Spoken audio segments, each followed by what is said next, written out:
What's up everybody, welcome to the Life of a Board Gamer. My name is Daniel and today we are talking about Undaunted Battle of Britain. Last time we tackled Normandy, we skipped North Africa because I don't own it, or Stalingrad for that fact, but I will. At one point I will review those games for sure. But today we are looking at the Battle for Britain. It tackles the theme that's usually highly just disregarded by the board game makers, so to say. It's about airplane fights. It's about dog fights, you know, between just airplane fights and nothing else. Usually it's always like if they have airplanes, you will also have like a ground units, you know, tanks and all that. But this one is just about airplanes, just about outmaneuvering your opponent and trying to finish your objective before they do. So let me show you how the game looks. Now the insert is really tight fitting, in a sense. If you want to sleeve your cards, you will have to get rid of the insert, which I will do at one point. I need to sleeve the cards because this is after all a deck building, so cards get shuffled a lot and handled a lot, and I really want to keep them really nice because the background looks just awesome. So yeah, first of all, of course, you get two rule books. One is for explaining you how the game plays, what's everything meaning, all the words and all the things that you can do with your cards. And one thing that I dislike that this game doesn't come with, but it's really like an easy fix, you can just print it out, is just to have like a quick reference. What's inspire, what's guide, what's coordinate, what is sail, because all of these like guide and inspire are pretty simple. They are working pretty simple, but not. So sometimes you can like exchange them and do different things, which can get to some, you know, like advantages in the game itself. But this is a minor issue. You can, as I said, you can just easily print out the cheat sheet, like somebody probably made it. If nobody did it, you can make it yourself and print it out. That's what I am thinking of doing, definitely. And of course there is a scenario book. You can choose to play whichever scenario you want, or you can go progressively like a story thing, and you can just play the game itself. So yeah, it's really nicely set up, so it tells you what cards to put in your deck, how the board looks itself, and where the planes are put, and all of those things and shebangs. So the game plays the same as the Undaunted Normandy, because that's the only Undaunted I played so far, and it is revolved around card play. There's also these like AA guns and ships if you are playing as a US, or not US, as a Britain. And usually you have like a fog of war in a normal game. Here it's called a discord. That's when your planes are too far apart, something that I really like in this game. And of course, as in the previous Undaunted, you just take these cards in your hand, you pull 4 of them, you use 1 to bid for initiative, and the 3 others you just play and do whatever you want on them. So you have a move that's obligatory, you need to move, and then you have like you can do a maneuver or attack. And if there's like these, if they are ace guys, they can even maneuver in a different way, in a better way actually. So yeah. And as you play these cards, you can see they are color coded because they correspond to to airplanes of that color, and you can only move those airplanes with those cards. And that's for the Britain side. The German side has a little bit thicker deck of cards because they have more airplanes, more different airplanes to work with. And I don't know, the game feels like, but that doesn't mean that they are like, oh, they have more airplanes. The missions still balance everything out, so you don't have to worry about that.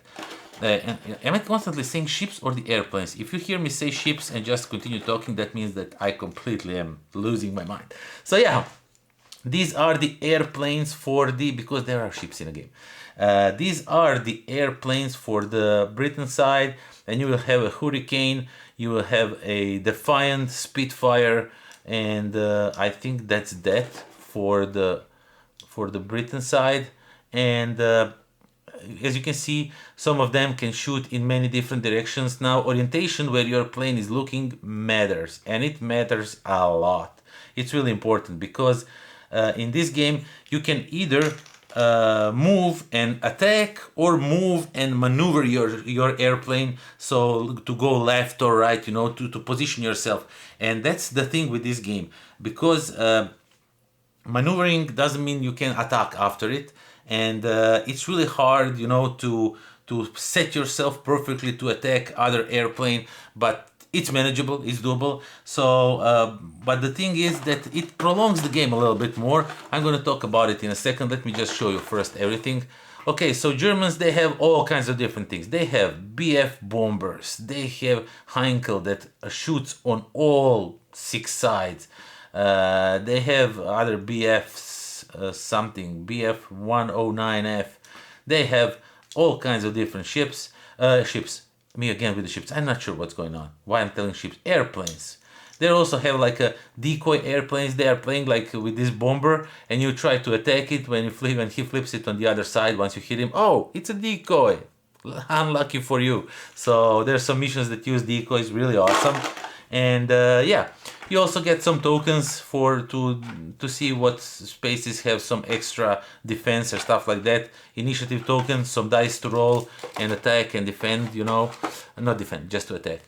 You get some smaller tiles, so these ships, the Germans will try to bomb them, you will try to run with them. And there's also like these AA guns that you have, and you will like have them on a, you will have to like shoot down the enemy airplanes. My god, what's with my language? There's also like a fog that's gonna give you some defense against attacks. There's like these zeppelins that planes can't go into, but they help you out in a way, and the bombers can't go into. And there's also tiles. On one side they are always water, on the other side they are land, and sometimes it's combination. It's for these big ones. It's usually, there's some more of these. It's usually like this water land or just complete water, and you will use these, and there's like a small towns that will be created, or airfields that you will try to defend and attack depending who you play. And you will use these to assemble the maps as the instruction tell you. So yeah, Undaunted Battle of Britain, as I said, it tackles part of the war that is usually highly disregarded, and that's like air combat, something that was always interesting to me. So when I saw this one, I definitely wanted to check it out. I definitely wanted to review it. So I got it, we played it, and the conclusion is that game is great. As the first Undaunted, as I believe is the second one, I still have to like review North Africa, play it. But they are games that are such easy games to get into, and they work really good. Over here, there's more of the different abilities and how they work. It kind of feels a little bit more complicated than Normandy, but still everything works. If you have something you don't understand, it is done like this or that, like that. The rulebook is really nicely done. You can easily flip through it and find what you need and get all the references and all the rules right. So yeah, when it comes to the gameplay itself, as I said, positioning these airplanes to shoot in a oh my god, in what? So yeah, I'm a little bit tired. I'm doing this when I definitely shouldn't be doing. So yeah, when you're trying to shoot in an opposing airplane, in an enemy, and you set yourself up, and then you need to wait to draw the card that can activate that airplane again and shoot again, but enemy can move in the meantime. So now you just have to do another maneuver, and you can shoot because you can either maneuver or shoot. That's where the tactic beauty of this game lies, but it kind of prolongs the game a little bit. So just for the intro scenario, for the first one, we played it for a very long time actually. There was a lot of back and forth chasing, dodging, evading, which really represents the game in a good way. And I'm not saying that as a bad thing, but just so you know that these in this set, the scenarios do last a little bit longer than in the Normandy. Maybe that's what you're used to in a Normandy, because the action and everything is in the positioning. So shooting, usually you will shoot. Very rarely did a bad roll. If you roll the dice and it was like a bad roll of dice, did make difference.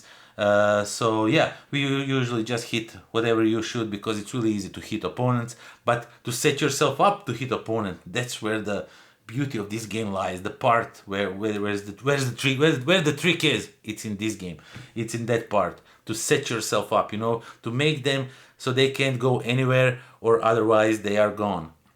Usually some of the planes just to shoot in front of them. But they are like if they manage to set that up, and if they shoot at you, you are most definitely going to go down. But some of the planes that don't shoot that well, don't roll that many dice, but they can shoot in many different directions. So they are much easier to set up to shoot at something. But then you roll less dice. Still, you manage to score some hits, and all that.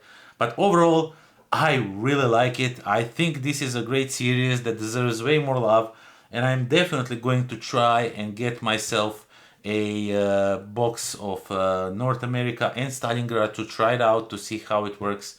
And maybe even one day Slaven and I could like film the entire gameplay scenario, everything's entire series. So we'll have to see about that, because always the time is the issue. So yeah, that is that. Thank you all for watching. Thank you for subscribing. Do check out Undaunted, any of them. I guess they're all good. I didn't review all of them. I will. But from what I can see, they are really great games. So definitely give them a try and see how they work for you. So yeah, that is that. Thank you all for watching, for subscribing, for spending time with me, for likes, comments, supporting me on Patreon, all of that. And yeah, that is that. Until next time. Pozdrav!